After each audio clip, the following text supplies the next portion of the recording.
Hi guys, welcome to Glitch Guru. Today, we're going to show you a trick to personalize your iPhone. We'll be using the Shortcuts app to change app icons. First things first, make sure you have the Shortcuts app installed on your iPhone. If you don't have it yet, head over to the App Store and download it.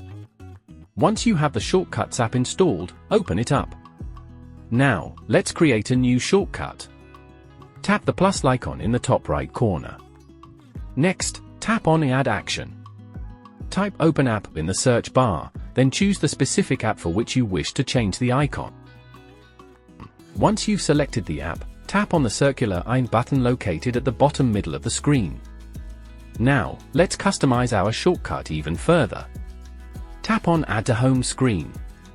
You can choose Photo to select an image from your photo library, or Take Photo to capture a new one. Pick an icon that represents the app or matches your style. Once you've selected your icon, you can also add a name for your shortcut. When you're happy with how it looks, tap Add in the top right corner. And there you have it! You've successfully changed the icon for your app using the Shortcuts app. Thanks for watching. If you found this video helpful, don't forget to give it a thumbs up and subscribe to our channel for more tech tips and tricks.